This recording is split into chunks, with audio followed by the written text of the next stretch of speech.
Bueno, vamos a continuar. ¿Cómo la palabra nos enseña a tener el mismo sentir? Este sentir es el que va a producir el mismo accionar. Cada uno de nosotros también podemos poner nuestra oreja en el poste. Muchas veces no es fácil dejar nuestra propia voluntad, porque el Señor nos compró y nos hizo libres, hermanos. Somos libres de hacer como a nosotros nos plazca. Y en realidad, hermano, si seguimos al Señor, tiene que ser por amor. Él nos libertó y nos hizo libres. Muchos usan esta libertad como un pretexto para la carne. Muchos usan la libertad con la que el Señor nos hizo libres, pero al final otra vez son esclavos del pecado. Nosotros tenemos una libertad tan preciosa, y en esa libertad hoy podríamos estar y hacer muchas cosas, hermano. Podríamos ocupar para ir al cine. Seguramente debe haber una linda película que deben estar pasando. Podríamos estar haciendo otra cosa, estar en familia, hacer un asado. Pero el Señor nos hizo libres para que nosotros otra vez podamos rendirnos y aceptar su servicio en nuestra vida, ejercer ese servicio por amor. Y como dice en Colosenses capítulo 1, dice en el verso 12, dice con gozo, con gozo. Yo no creo que este siervo que renunciaba a su libertad era triste, sin duda con gozo. Y ningún verdadero siervo de Dios va a ser un siervo triste. Hermano, hay gozo en nuestro corazón. Porque es hermoso estar con nuestro amo, con nuestro Señor. Nuestro amo, Él nos ha ganado. Él tiene derecho sobre mi vida. Él tiene derecho sobre su vida, sobre nuestra vida.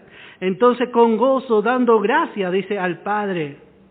Y dice el verso 13, el cual nos ha librado de la potestad de las tinieblas.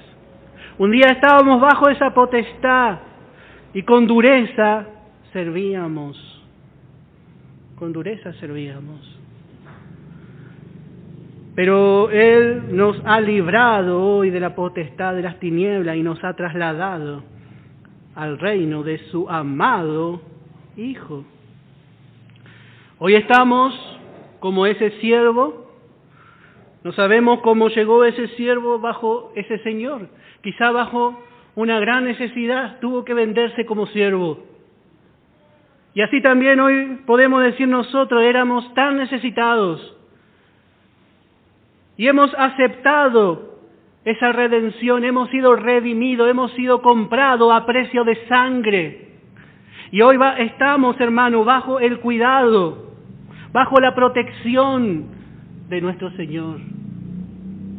¿Cómo no servirle por amor? ¿Cómo no servirle? Él nos ha dado una herencia, Él nos ha dado una aspiración. Muchas veces parece que estamos, hermano, en una encrucijada. Israel, en sus tiempos más oscuros, Dios levantó a Elías y le dice, decidí, dice, ¿a quién va a servir? Dice, si a Dios o a Baal. Cómo Israel muy pronto se olvidó de lo que Dios hizo por ellos. Y así también es muchas veces con nosotros, nos olvidamos de lo que el Señor hizo por nosotros. Y queremos vivir en el reino de las tinieblas. Parece que queremos volver a Egipto. Cuando fuimos pobres y necesitados, hermano, acudimos a Él. Y Él, viendo nuestra gran pobreza, cómo nos ha tratado el Señor. Él, viendo nuestra gran necesidad, ¿Cómo nos trató, hermano? ¿Cómo no llevar su yugo? ¿Cómo no aceptar por fe su dominio en nuestra vida? Por eso el apóstol Pablo, cuando habla de la parte práctica del Evangelio, dice, viendo la misericordia de Dios, mirando realmente lo que Él ha hecho por nosotros, y Él muy bien enseña eso en Romanos. Os ruego, dice, por las misericordias de Dios, que presentéis vuestros cuerpos en sacrificio vivo, santo, agradable a Dios, que es vuestro culto racional. Romanos capítulo 12, versículo 1. Mirando lo que el Señor ha hecho, Él nos ha tratado bien. Nos ha hecho sus hijos, ayer veíamos. Él comprometió su herencia celestial haciéndonos sus hijos, haciendo y eligiendo como hijos a débiles hombres. Y nosotros tenemos que echar de ver, así como hizo este siervo, y por amor aceptamos ese yugo. Llevad mi yugo, porque mi yugo es fácil y ligera es mi carga. Él no nos pide, no nos impone nada, pero, hermano, por amor. En Hebreos capítulo 11, dice en el versículo 15, pues si hubiesen estado pensando en aquella de donde salieron, ciertamente tenían tiempo de volver. Note que ellos podrían haber vuelto atrás. Ninguno de ellos quiso volver. Ninguno de ellos quiso regresar a pesar del duro camino que llevaban. ¿Cuántas cosas, hermano, en el camino a veces vamos a pasar? Pero, hermano, ¿qué ejemplo tenemos en los que llevaron este yugo en la antigüedad? Ellos tuvieron tiempo de volver a Egipto, pero ellos no fueron atrás. Dice el verso 16, pero anhelaban una mejor, esto es celestial, por lo cual Dios no se avergüenza de llamarse Dios de ellos, porque les ha preparado una ciudad. ¡Qué hermoso! ¡Qué hermoso! Y vemos muchos ejemplos realmente también en el Nuevo Testamento. Cuando Pablo se presenta en sus cartas, él suele utilizar esta palabra. Vamos a ver en Romanos capítulo 1, versículo 1. Dice Pablo, siervo de Jesucristo. Pablo, siervo de Jesucristo. Cuán grande, hermano, es el ministerio que presenta Pablo a esta asamblea. Cuando nosotros entendemos la palabra siervo, cuán grande es esta palabra. En Gálatas capítulo 1, en el versículo 10, Gálatas capítulo 1, versículo 10. Pues busco ahora el favor de los hombres o el de Dios, o trato de agradar a los hombres, pues si todavía agradara a los hombres, no sería siervo de Cristo. Somos siervos de Jesucristo. Somos aquellos que por amor, no por deber, por amor, hemos perdido nuestra libertad. Y dice Filipenses capítulo 1, versículo 1, dice Pablo y Timoteo, y acá dice siervos. Él pone a Timoteo como un compañero en servicio, siervos de Jesucristo. Ese mismo sentir tenía Timoteo. Y así también se presenta con Tito, en Tito capítulo 1, versículo 1. Tito capítulo 1, en el versículo 1, Pablo, siervo, dice, de Dios. Y añade, apóstol de Jesucristo. Acá ya hay otra enseñanza. Bueno, Pablo con frecuencia utilizaba esta frase. Ninguno de nosotros, hermanos, podemos servir a Dios si no llegamos a entender realmente lo que es ser siervo de Dios. El que sirve a Dios y está descontento no es siervo de amor. A veces, aún, hermano, vamos a ver que muchos no están contentos, no van a ser agradecidos. Pero, hermanos, somos siervos de Dios. ¿A quién servimos? Servimos al Señor por amor. Y aquellos que hemos aceptado esto, lo hacemos por amor al Señor. Quizás muchas veces aún decimos, Señor, ¿yo? A veces pienso que, bueno, quizás no le he servido al Señor suficientemente, con tanto amor, con tanta dedicación. Pero igual Él ha sido bueno conmigo, hermano. Y yo pienso que, ¿cuántos habrá muchos mejores para servir? Y el hecho de que el Señor pueda utilizar nuestra vida, hermano, debe ser para nosotros una causa de gran gozo. Porque esa es la manera del Señor. No porque nosotros nos pensemos que somos algo, porque Él utiliza lo vil y lo menospreciado. Pero damos gracias a Dios que Él nos ha aceptado, Él nos ha traído bajo su cuidado. Eso es lo que veía, ese era el sentir de este siervo para quedarse. Y así también es con nosotros. Pablo vio. Él aceptó este servicio y todo lo que conllevaba servir al Señor. Muchas veces pensamos que este servicio, bueno, hermano, es un servicio que nos va a traer fama y gloria mundanal. Vamos a ver al apóstol Pablo en 2 de Corintios capítulo 12.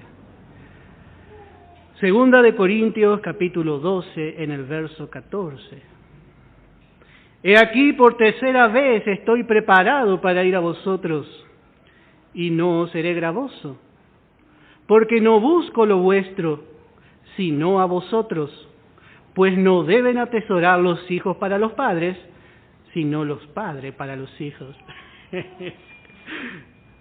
Y yo con el mayor placer gastaré de lo mío, y aún yo mismo me gastaré del todo por amor de vuestras almas, aunque amándoos más, sea amado menos.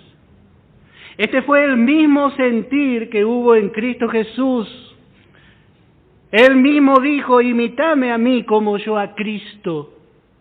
El amor divino llenó el corazón de Pablo y amó tanto también a la iglesia. Amó tanto a los hermanos. Y le está hablando a los corintios. Nosotros le diríamos a un hermano así, con el mayor placer gastaré de lo mío. Y dice, y aún yo mismo me gastaré. ¿Qué quiere decir eso? Él iba a poner su vida al servicio de ellos. Él había puesto su vida al servicio de los santos. Y eso, hermano, es cuando nosotros estamos llenos del amor divino. El amor humano no puede hacer eso. Porque el amor humano sirve al ojo, sirve al que le ayuda, sirve al que le ve, al que le reconoce. Pero el amor de Cristo sirve a Cristo. Cuando estamos llenos de ese amor, ya no estamos esperando nada de los hombres. Porque a Cristo servimos. Él es mi Señor. Él es mi Señor. Israel se había cansado de su Señor. Y dice, el buey conoce el pesebre de su Señor. Israel ya no conocía el pesebre de su Señor. Hermano, nosotros conocemos el pesebre de nuestro Señor. Si algo nos falta, vamos a ir a su pesebre y Él nos va a dar en abundancia. Porque su pesebre está lleno de abundancia. Él no pone bozal. Servimos a nuestro Señor, hermano. Gracias a Dios, Él nos ha aceptado en su campo, en su mies. Nuestro Señor es bueno, misericordioso. Otra vez pregunto, ¿cómo nos ha tratado? Así pensaba este siervo. Y como hemos dicho, Israel, ¿cuánto podemos aprender de Israel? Podemos leer alguna cita más en Miqueas capítulo 6. ¿Cómo fue el pensamiento de este pueblo? Dice en el verso 3, pueblo mío, ¿qué te he hecho o en qué te he molestado? Israel no se quería rendir al Señor. A veces porque somos jóvenes y a veces porque somos viejos. ¿Qué nos ha hecho el Señor? ¿Cómo nos ha tratado? ¿En qué te he molestado? Respóndeme contra mí. Porque yo te hice subir de la tierra de Egipto y de la casa de servidumbre te redimí. Y envié delante de ti a Moisés, a Aarón y a María. Pueblo mío, acuérdate ahora que aconsejó Balac, rey de Moab. ¿Y qué le respondió Balaam, hijo de Beor? Desde Sittim hasta Gilgal, para que conozca la justicia de Jehová. ¿Cómo el Señor nos ha tratado, hermanos? Qué hermosa posibilidad de devolver amor hacia Él, de rendir nuestra vida al Señor, de poder prepararnos para ser útiles en su obra, de poder responder a la aspiración de ganar a su Hijo que Él presentó delante de nosotros. Hermano, esa es la aspiración más grande que tenemos. El amor engendra amor y responde al amor. Pero note la actitud de Israel. Así es cuando no entendemos. ¿Por qué me tengo que rendir al Señor? ¿Por qué? Dice el verso 6. Qué triste esto, hermano. ¿Con qué me presentaré ante Jehová y adoraré al Dios Altísimo? ¿Me presentaré ante Él con holocaustos, con becerros de un año? ¿Se agradará Jehová de millares de carneros o de 10,000 arroyos de aceite? Daré mi primogénito por la rebelión, el fruto de mis entrañas por el pecado de mi alma. Así respondió Israel. ¿Qué tengo que hacer? ¿Tengo que ir todos los cultos? ¿Tantas horas? ¿Usted pretende que yo estudie? ¿Tantas horas de mi juventud o las horas de mi vejez? Pero el Señor le dice, oh hombre, Él te ha declarado lo que es bueno y lo que pide Jehová de ti. Y este oh hombre no se refiere al hombre natural, se refiere al hombre espiritual. Solamente el espiritual, la nueva creación, puede dar esto a Dios. Dice, hacer justicia y amar misericordia y humillarte ante tu Dios. Perdemos nuestra libertad, perdemos, hermano, todo lo que nosotros pensamos que merecemos. ¿Cuántas cosas, hermanos? Rechazamos la libertad que el mundo llama libertad. Yo no quiero la libertad que el mundo llama libertad. Yo esa libertad no quiero para mi vida ni para mi familia. Cada vez que estamos en la casa de mi padre, cada vez que estamos en los asuntos de mi padre, para mí yo estoy gozando de la perfecta libertad. Esa libertad yo quiero para mí, hermano. Y yo sé que también Dios quiere para usted. Pero debemos encontrarle el gusto a esa libertad. Debemos dejar Que este nuevo hombre goce de esa libertad. Acuérdese que le habla a la nueva creación. La nueva creación está en su lugar cuando está en la presencia de su Señor. No aceptamos menos que eso. En Romanos capítulo 6, en el verso 22, mas ahora que habéis sido libertados del pecado y hechos siervos de Dios, tenéis por vuestro fruto la santificación y como fin la vida eterna. Tenemos una libertad del pecado, fuimos libertados. Y hoy queremos que el Señor obre esa santificación total en nuestra vida. Somos santos porque Él es santo en nosotros. Pero la santificación total, como hemos aprendido, va obrándose por etapas. Cada vez que el Señor da su palabra, obra por medio del poder del Espíritu Santo de nosotros. Y nos va separando más y más y más, hasta que le van a llegar a decir, como le dijeron a José, has traído este hebreo. Ellos veían en José uno que estaba separado y ya le molestaba su separación. El mundo nos ve y dice, este es un hebreo. Dice.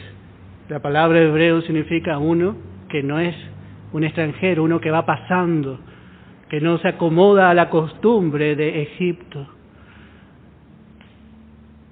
Y como fin ya sabemos, nuestro fin es seguro, ayer vimos, nuestro fin es la vida eterna. La vida eterna. Pero aquí encontramos también un poco de más, podemos seguir exprimiendo y vamos a sacar más de esta porción, hermano. Porque dice, por amor a su esposa y a sus hijos. Él dice, yo tengo mujer, tengo familia, no puedo salir libre. Y nosotros también tenemos nuestras familias, aún en lo natural. Cuando uno en la casa es dominado por el amor del Señor, ve la responsabilidad sobre los hijos, ve la responsabilidad sobre su compañero, sobre su compañera. Entonces empezamos también a rendirnos al Señor por amor a ellos. Y si no tenemos familia, tenemos la familia de la fe. Faltamos a un culto y ya nos damos cuenta de que el hermano quizás se desanime, su presencia es necesaria en los cultos. ¿Cuánto nos animamos? Hay una porción que no vamos a leer, pero dice, yo voy a la casa de Jehová. Y otra escuchó que dijo eso y dice, yo también iré, dice. Le contagió. Y así, hermano, cuando un hermano también se queda, el otro también se empieza a quedar. Yo me alegré, ese es un coro, pero hasta la cita, está ahí en Zacarías por ahí. Y yo también iré, dice el otro.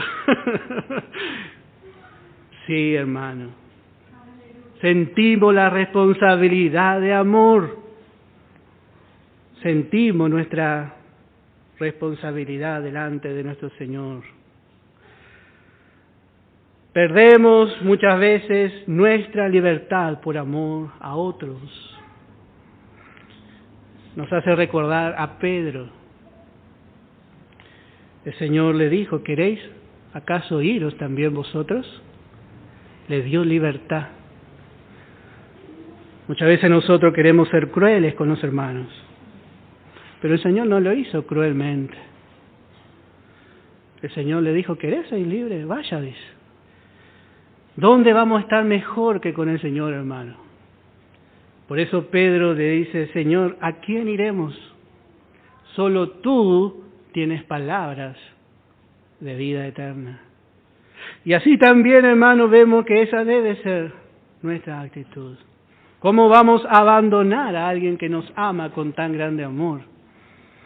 ¿Cómo vamos a hacer eso? Que el Señor nos ayude, que el Señor nos ayude a entender.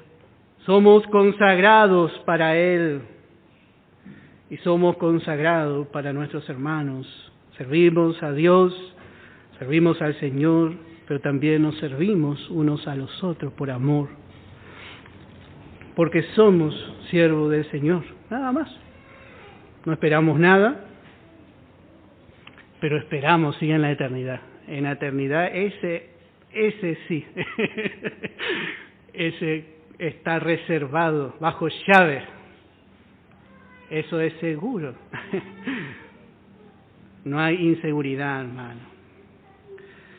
Bueno, vamos a seguir leyendo este capítulo 21. Como hemos dicho, hay muchas lecciones aquí, hermano, para ver, pero ya es suficiente. Bueno, verso 7. Y cuando alguno vendiere su hija por sierva, no saldrá ella como suelen salir los siervos, sino agradare a su señor, por lo cual no la tomó por esposa, se le permitirá que se rescate y no la podrá vender a pueblo extraño cuando la desechare. Mas si la hubiere desposado con su hijo, hará con ella según la costumbre de las hijas. Si tomare para él otra mujer, no disminuirá su alimento, ni su vestido, ni el deber conyugal. Y si alguna de estas tres cosas hiciere, ella saldrá de gracia sin dinero. Bueno, esta es la ley de Dios.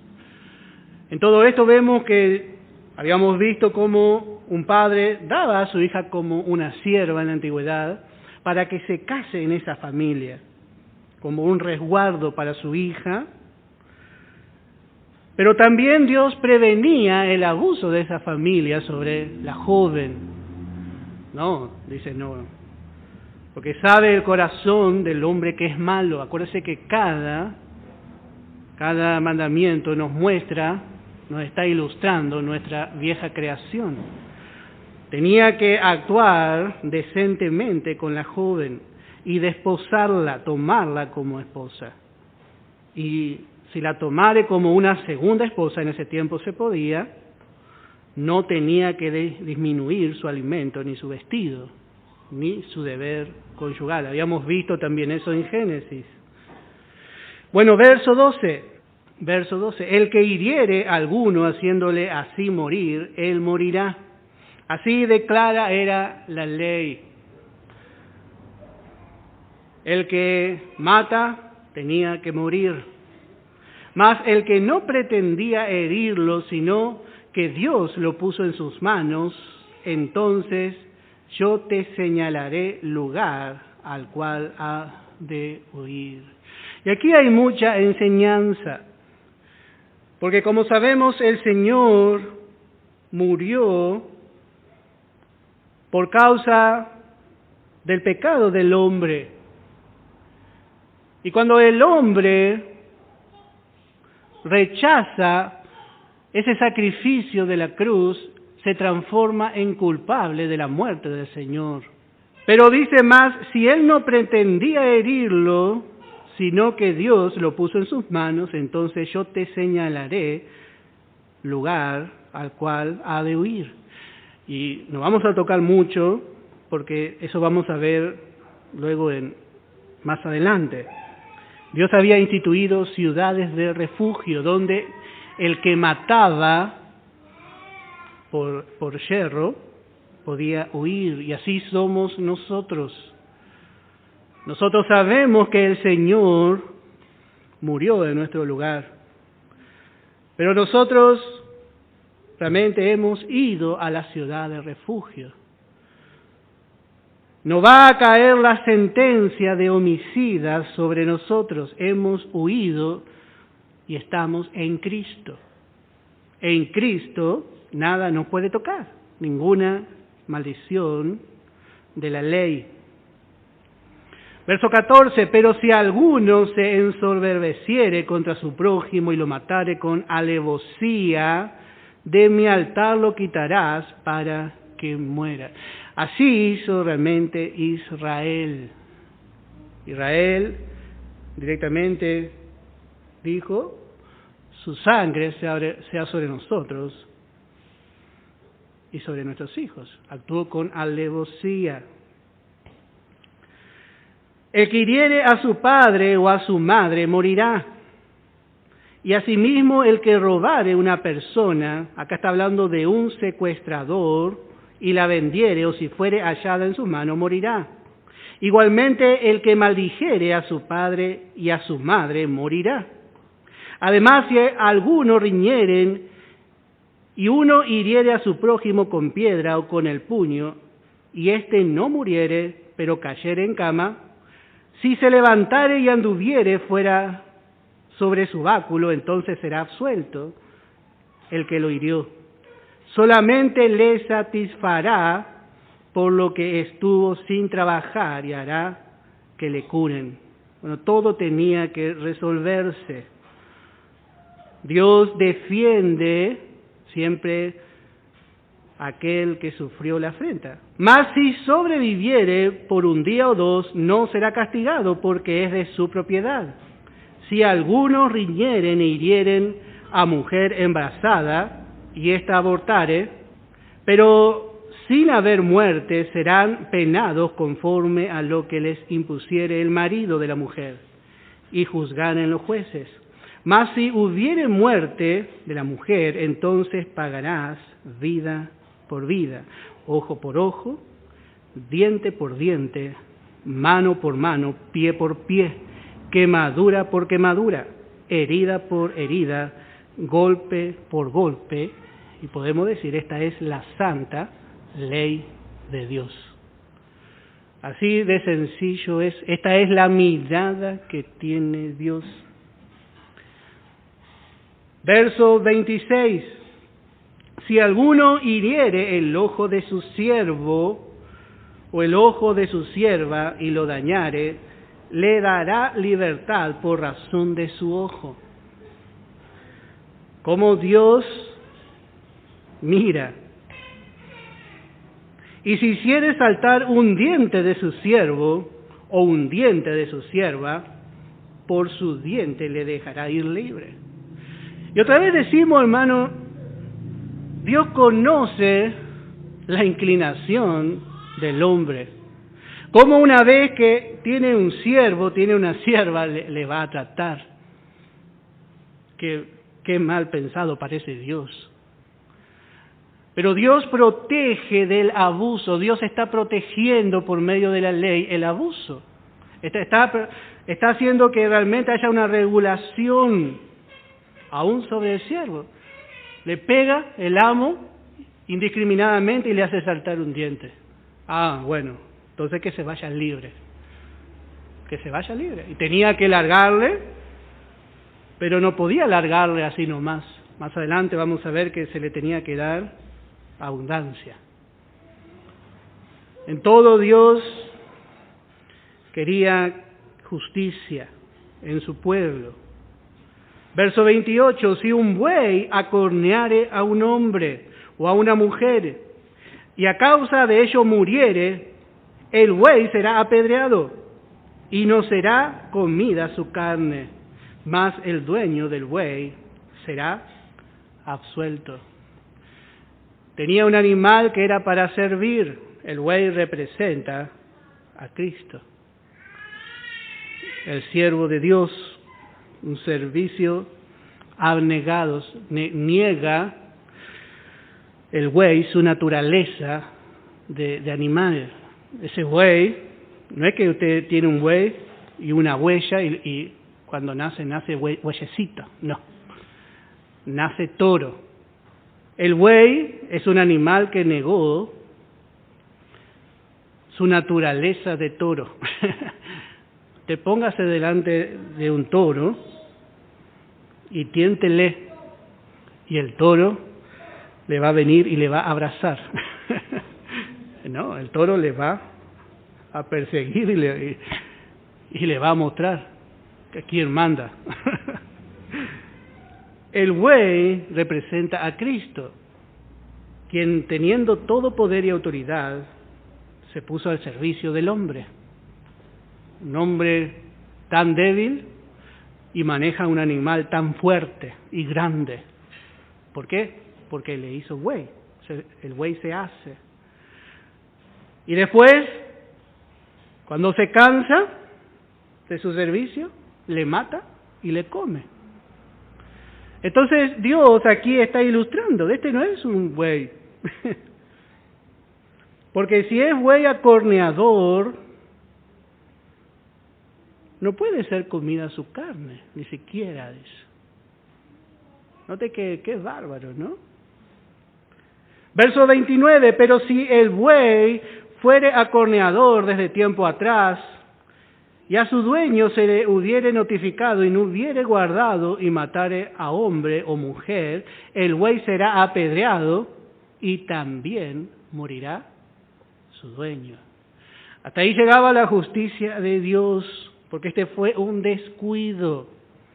Acuérdense que la ley se resume: amarás a Jehová tu Dios y amarás a tu prójimo como a ti mismo. Tenía que haber tenido cuidado, haber atado o haber cercado al animal por amor a su prójimo. Si le fuere impuesto precio de rescate, entonces dará por él el rescate de su persona cuanto le fuere impuesto. Bueno, en este caso podía rescatar. Haya acorneado a hijo o haya acorneado a hija, conforme a este juicio se hará con él. Si el buey acorneare a un siervo o a una sierva, pagará su dueño 30 siclos de plata, y el buey será apedreado. Bueno, así vemos que todo tenía que tratarse con el valor que Dios le daba. Dios no dejó que el hombre dé su valor. A veces pasa algo y bueno, nosotros queremos arreglar, el hombre quiere arreglar a su manera, pero Dios da la manera de cómo podía ser arreglado. Verso 33. Y si alguno abriere un pozo o cavare cisterna y no la cubriere, y cayere allí buey o asno, el dueño de la cisterna pagará el daño resarciendo a su dueño, y lo que fue muerto será suyo. Así vemos la justicia de Dios, cómo nos enseña. Hace un pozo y no lo tapa.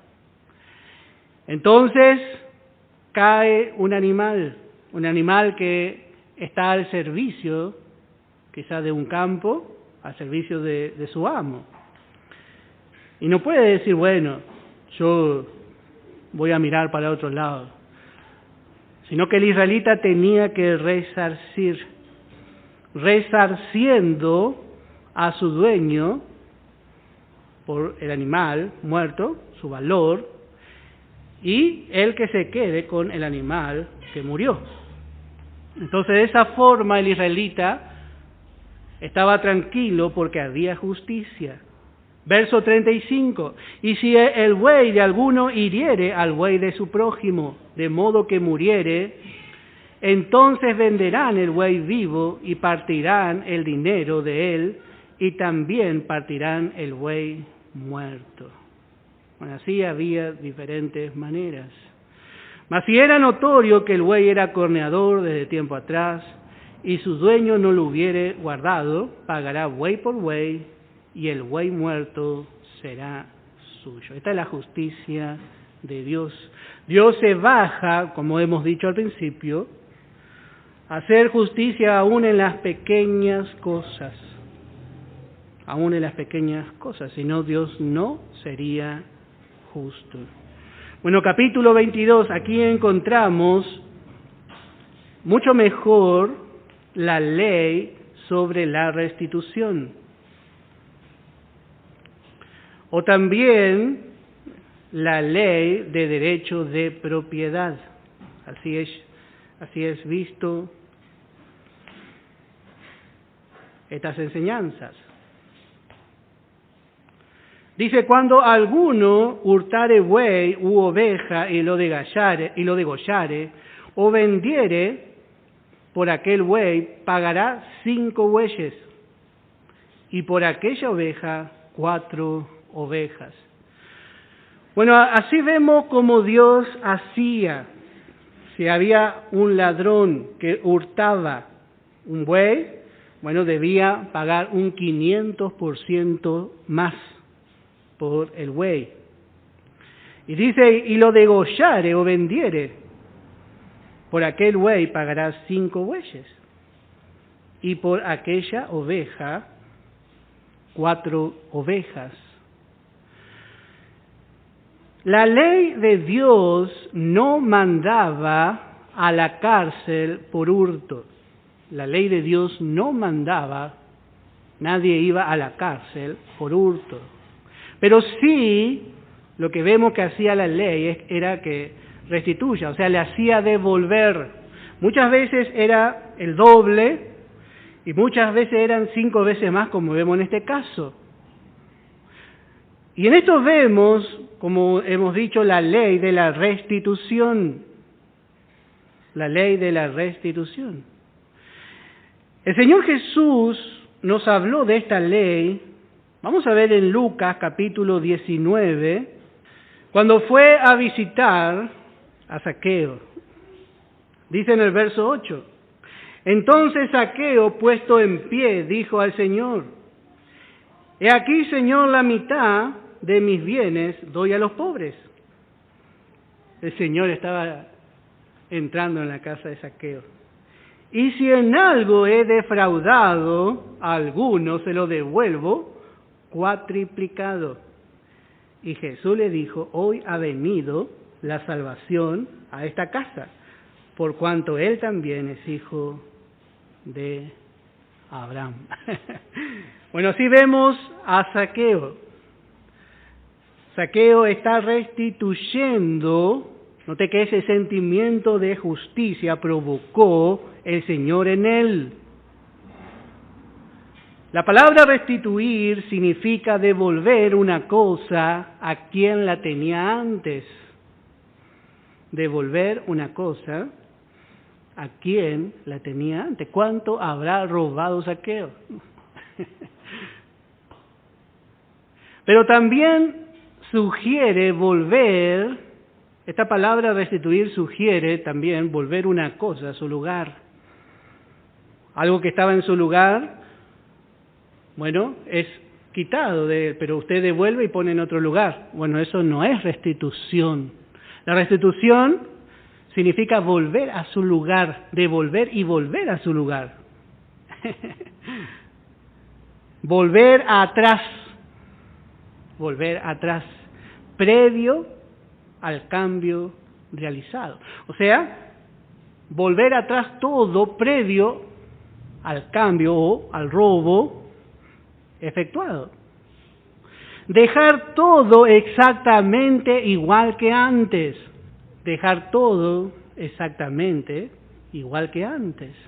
Una frase más que anoté dice, hacer una reparación apropiada por el daño hecho. Y todo esto otra vez señala a la cruz. Todo esto otra vez señala a la cruz. Porque el Señor en la cruz restituyó todo lo que el hombre le robó a Dios. ¿Y en qué forma le robó a Dios el hombre? Cuando el hombre cayó, bueno, de ahí en más, el hombre que era la imagen misma de Dios, ya no dio gloria a Dios. Muchas cosas, muchos aspectos fueron arreglados en la cruz. En el Salmo 69, en el verso 4, dice, se han aumentado más que los cabellos de mi cabeza los que me aborrecen sin causa. Se han hecho poderosos mis enemigos, los que me destruyen sin tener por qué. Acá encontramos una escena de la cruz. Y dice el Señor, y he de pagar lo que no robé. Bueno, Cristo restauró y devolvió a Dios todo lo que Adán robó a Dios. Cuánta gloria el hombre no dio a Dios? ¿Cuánta dignidad el hombre faltó a Dios en cuanto a su dignidad? Bueno, Dios recibió todo y mucho más a través de la obra de la cruz. Por eso cuando estudiamos en Romanos dice, mucho más. El Señor no solamente puso a Dios en su lugar, puso todo en su lugar, devolvió todo en el lugar exacto, sino que agregó más. Él devolvió lo que nos robó, porque Él tomó nuestro lugar. Bueno, verso 2. Si el ladrón fuere hallado forzando una casa y fuese herido y muriere, el que lo hirió no será culpado de su muerte. Pero si fuere de día, el autor de la muerte será reo de homicidio. El ladrón hará completa restitución. Si no tuviere con qué, será vendido por su hurto. Y si fuere hallado con el hurto en la mano, vivo, sea buey o asno u oveja, pagará el doble. Bueno, note que bajo la ley el ladrón también tenía derecho. Si el ladrón era hallado forzando una casa y lo mataban, el dueño lo encontraba con la mano ahí en la masa, dice que el que lo hirió será culpado de muerte. Otra vez Dios muestra la naturaleza del hombre, era desproporcional el castigo a lo que él había hecho. Hoy en día, yo a veces, hermano, no quiero, miro el Facebook y no quiero a veces ni ver cuando le agarran a los jóvenes robando. Usted me va a decir, ¿cómo piensa el mundo? Sí, el mundo piensa de muchas formas, que está mal, por todos lados del lugar que usted mire, está mal. Cuando nosotros tenemos una mente renovada, empezamos a ver como Dios ve. Y le agarran, y le pegan, y le lastiman. Y en otros países es peor. Dios hizo así porque conoce la inclinación del hombre, que el hombre no se modera. El hombre destruye todo. El hombre destruye directamente. Por eso Dios aún, hablando del ladrón, muestra su derecho. No podía haber un abuso como vemos hoy en día.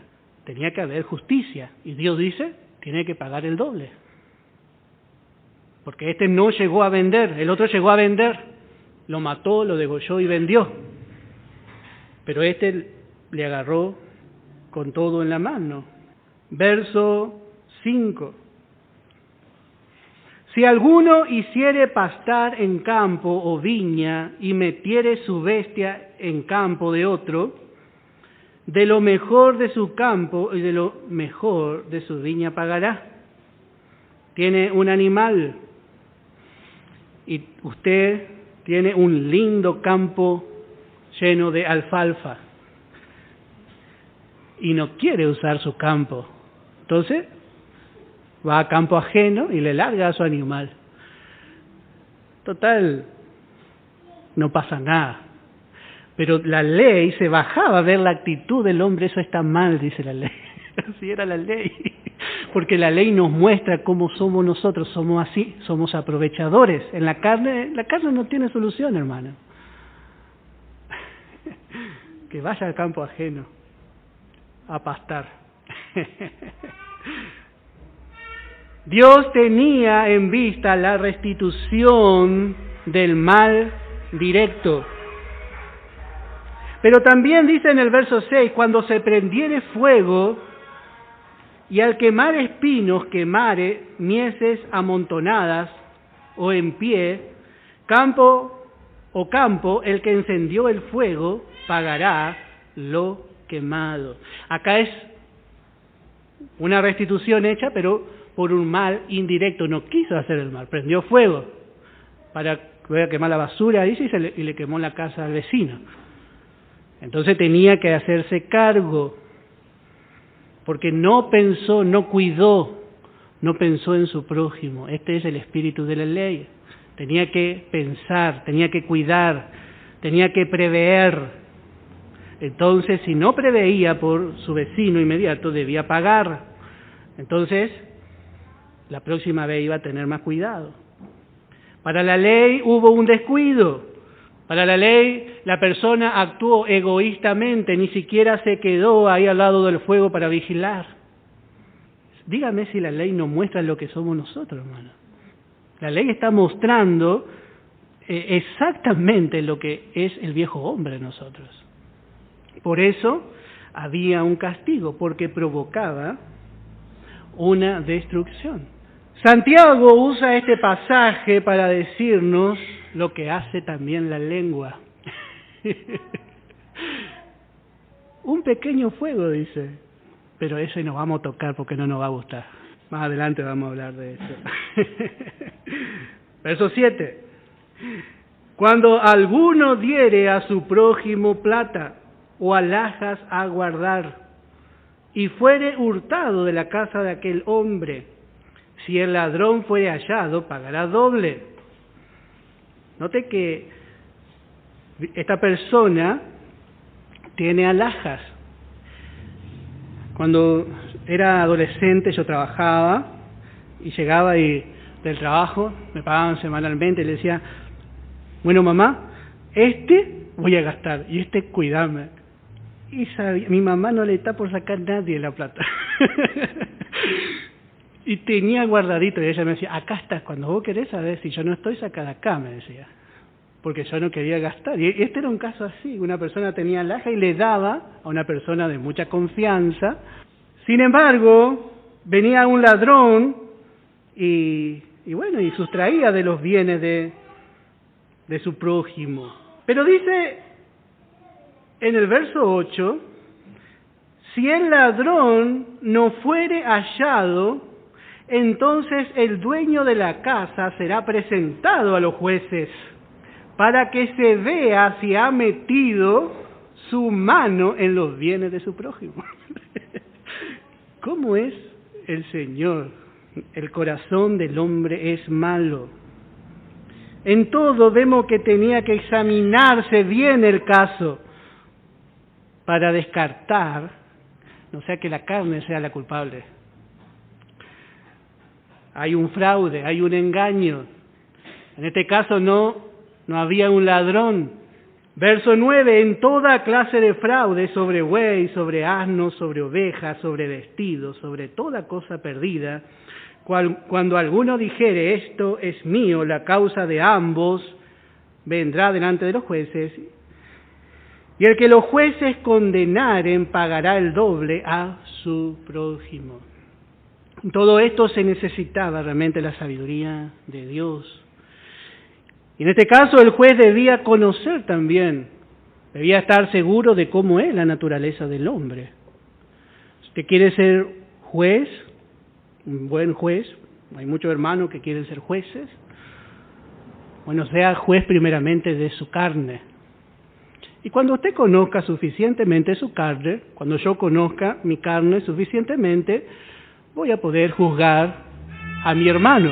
Si usted conoce su carne, va a conocer la carne de todo el mundo. Entonces no va a decir, no, la hermana no es capaz, el hermano no es capaz. Hermano, el juez de Israel tenía que saber que era capaz. Y podría haber una posibilidad. Y en esto vemos que la gracia nos muestra que es así. Para que nos conozcamos a nosotros mismos. Y a la vez Dios imponía un castigo. Dios imponía un castigo justo. Delante de los jueces era traído. Y los jueces tenían que ser personas capacitadas. No vamos a entrar mucho en tema, pero hay jueces, hay hermanos que se levantan como jueces, pero parece que no conocen muchas veces su carne y le juzgan con abuso a los hermanos. Y esto no es así. Nosotros somos jueces de nosotros mismos, primeramente. Bueno, verso 10. Si alguno hubiere dado a su prójimo asno o buey, u oveja o cualquier otro animal a guardar, y éste muriere o fuere estropeado, o fuere llevado sin verlo nadie, juramento de Jehová habrá entre ambos, de que no metió su mano a los bienes de su prójimo, y su dueño lo aceptará. En este caso, juraba, yo te juro delante de Jehová, que yo lo cuidé, que yo lo guardé, pero se lo llevaron. Bueno, entonces el que había dado el animal bajo cuidado, bueno, dice, su dueño aceptará eso, y el otro no pagará. O sea, la palabra, el temor de Dios era suficiente. El problema es que no todos tienen temor de Dios. No todos, el creyente que tiene temor de Dios, el creyente que ama al Señor, gana cierta confianza. Pero igualmente nunca, hermanos, debemos poner carne sobre nuestro brazo, ¿no? Nunca confiar completamente. Hay un verso en 1 de Timoteo capítulo 3, y es el único verso que yo encontré realmente. Capítulo 3, verso 13. Dice, porque los que ejerzan bien el diaconado ganan para sí un grado honroso y mucha confianza en la fe que es en Cristo Jesús. Un hermano que ejerce bien su servicio, que ama al Señor, gana confianza, dice. Pero otra vez nuestra confianza está puesta en la nueva creación. No confiamos en la carne de nadie, hermano. Pero note que hay hermanos que por su fidelidad llegan a ganar esa confianza. Pero eso no quiere decir, hermano, otra vez les vuelvo a decir, no confía en la carne. Mejor es confiar en el Señor. Porque muchas veces nosotros confiamos tanto en una persona que parece que llega a ser igual que el Señor en nuestra vida. Y Dios permite que esa persona caiga para poner los ojos en Jesús. A veces aprendemos por lecciones duras. Pero en este caso este hombre juraba delante de Dios. Y eso, bueno, ya era suficiente para que confíe. Verso 12. Mas si le hubiere sido hurtado, resarcirá a su dueño, porque no cuidó bien. Y si le hubiere sido arrebatado por fiera, le traerá testimonio, y no pagará lo arrebatado. Así el asalariado podía huir. El pastor, que era pastor de profesión, muchas veces iba y enfrentaba la fiera. Pero si era asalariado, Dios no exigía que enfrente. Pero sí que traiga lo que quedó como una prueba, y así hicieron también con José, sus hermanos. Entonces ellos quedaron libres. Pero como sabemos, eso fue un falso testimonio. Parece que le engañaron a Jacob. Bueno, verso 14, pero si alguno hubiere tomado prestada la bestia de su prójimo y fuere estropeada o muerte, estando ausente su dueño, deberá pagarla. Si el dueño estaba presente, no la pagará, porque ya estaba el dueño presente. Si era alquilada, reciba el dueño el alquiler. Bueno, así que vemos a Dios haciendo justicia. En todo tenía que haber evidencia de que no fue así o de que fue así. Y Dios daba también sabiduría. Vamos a tomar un recreo y vamos a continuar luego.